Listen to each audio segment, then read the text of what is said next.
ফুলকপি দিয়ে রুই মাছের ঝোল একটি অসাধারণ বাঙালি ঘরোয়া রেসিপি। শীতের দিনে এই ঝোলের স্বাদ একেবারে আলাদা। আজকের ভিডিওতে আমি দেখাবো কিভাবে সহজ উপায়ে ফুলকপি দিয়ে রুই মাছের ঝোল বানানো যায়, যাতে ঝোল হয় সুস্বাদু, মাছ থাকবে নরম, আর এর স্বাদ হবে অসাধারণ। নমস্কার বন্ধুরা, আমি টুসিস কিচেনে সবাইকে সাদর আমন্ত্রণ জানিয়ে আজকের রেসিপি শুরু করছি। ফুলকপি দিয়ে রুই মাছের ঝোলের জন্য আমি এখানে 5টা রুই মাছ নিয়েছি। রুই মাছগুলোকে ভালো করে ধুয়ে পরিষ্কার করে নিয়েছি। এখন মাছগুলোকে ম্যারিনেট করে নেব।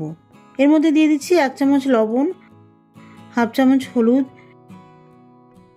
লবণ আর হলুদ দিয়ে মাছগুলোকে আমি খুব ভালো করে ম্যারিনেট করে নিচ্ছি।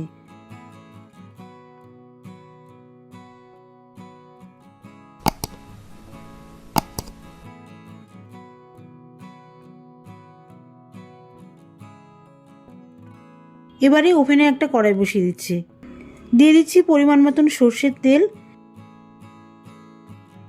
তেলটা ভালো করে গরম হয়ে গেলে মাছগুলো ভেজে নেব।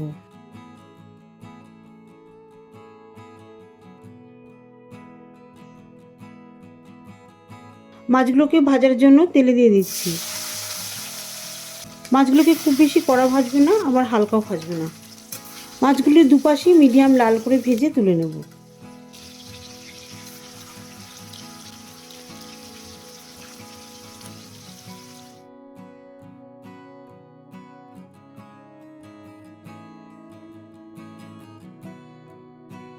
সব মাছগুলি একবারে ভাজছি না, দুইবারে মাছগুলোকে ভেজে তুলে নিচ্ছি।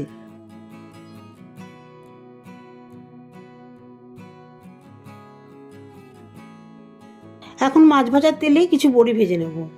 শীতকালে টাটকা ফুলকপি আর তার সাথে যদি বড়ি দেওয়া হয়, দারুণ লাগে খেতে।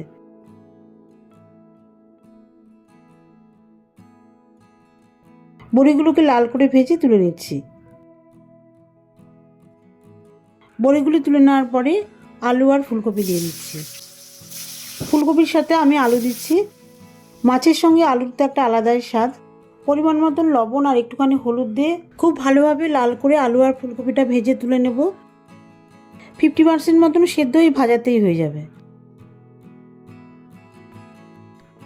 এতে করে আলু আর ফুলকপিটা খুব সফট হবে, খেতেও ভালো লাগবে।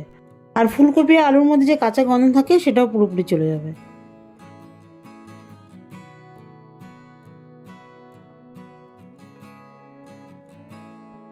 ভাজা ফুলকপি আর আলুটা তুলে নেওয়ার পরে কিছুটা পরিমাণ সর্ষের তেল অ্যাড করব।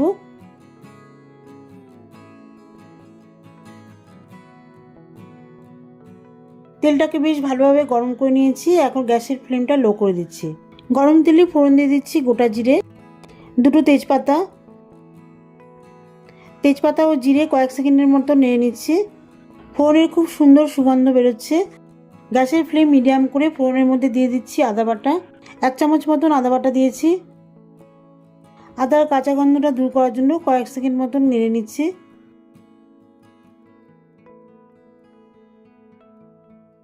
এখন দিয়ে দিচ্ছি সামান্য জল। কিছু গুঁড়ো মশলা দিয়ে দেবো এর মধ্যে। 1 চামচ জিরে গুঁড়ো, 1 চামচ ধনে গুঁড়ো, হাফ চামচ কাশ্মীরি শুকনো লঙ্কার গুঁড়ো, হাফ চামচ শুকনো লঙ্কার গুঁড়ো, একটা টমেটো 4 ফালি করে দিয়ে দিচ্ছি। এই সমস্ত মশলা বেশ ভালোভাবে কষিয়ে নেব। মশলাটা অনবরত নাড়তে হবে, না হলে কড়াইয়ে লেগে যেতে পারে। মশলাটা খানিকটা কষানো হয়ে গেলে সামান্য একটু হলুদ গুঁড়ো দিয়ে দেবো। হলুদ গুঁড়ো দিয়ে দেওয়ার পরে আবারও 1 মিনিটের মতন কষিয়ে নেব। তাহলে হলুদের গন্ধটা পুরোপুরি চলে যাবে আর হলুদের সুন্দর কালারটা মশলার মধ্যে চলে আসবে। সমস্ত মশলাগুলি ভালোভাবে কষিয়ে নেওয়ার পরে আলু আর ফুলকপি দিয়ে দেবো। ভাজা আলু আর ফুলকপি এবারে মশলার সাথে বেশ ভালোভাবে কষিয়ে নেব। আমি মিডিয়াম ফ্লেমে মশলার সাথে আলু আর ফুলকপি বেশ ভালোভাবে কষিয়ে নিয়েছি, প্রায় 3 মিনিটের মতন। এতে করে ফুলকপি আর আলুর মধ্যে মশলার স্বাদটা পুরোপুরি চলে আসবে আর ফুলকপিটা সামান্য নরমও হবে। এবারে ঝোলের জন্য পরিমাণ মতন জল দিয়ে দিচ্ছি।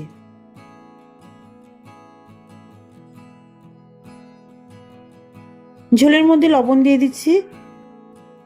ফুলকপি আর আলু ঝোলের মধ্যে ভালোভাবে মিশিয়ে দিয়ে ঢাকা দিয়ে দিচ্ছি।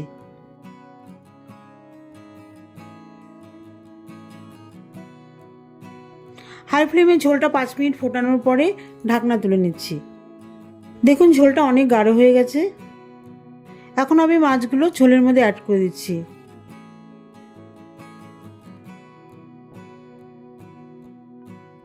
মাছগুলি ঝোলের মধ্যে বেশ ভালোভাবে মিশিয়ে দিচ্ছি যাতে মাছের মধ্যে ঝোলের স্বাদটা পুরোপুরি আসে।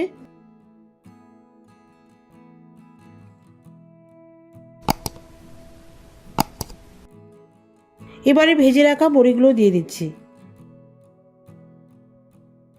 5টা কাঁচা লঙ্কা চেরা দিয়ে আবারও আমি ঢেকে দেব। 3 মিনিটের মতন ফুটিয়ে নেব যাতে কাঁচা লঙ্কার ফ্লেভারটা পুরোপুরি ঝোলের মধ্যে চলে আসে।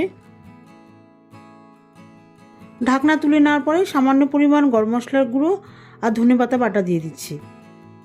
এই সময় তো ধনেপাতা বেশ টাটকা পাওয়া যায়, আর মাছের ঝোলে দিলে তো অসাধারণ লাগে।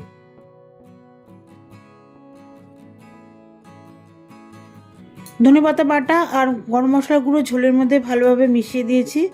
1 মিনিট মতন ফুটিয়ে গ্যাস অফ করে ঢাকা দিয়ে দেবো। মাছের ঝোল রান্না আমার পুরোপুরি কমপ্লিট। 5 মিনিট পর সার্ভ করছি।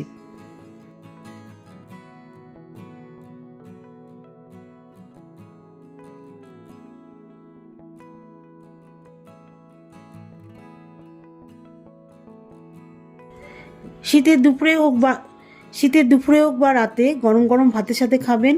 ধনেপাতা বাটা, ফুলকপি, বড়ি, আলু দিয়ে ঝোল। ধনেপাতা বাটা, ফুলকপি, আলু, বড়ি দিয়ে মাছের ঝোল অসাধারণ লাগবে।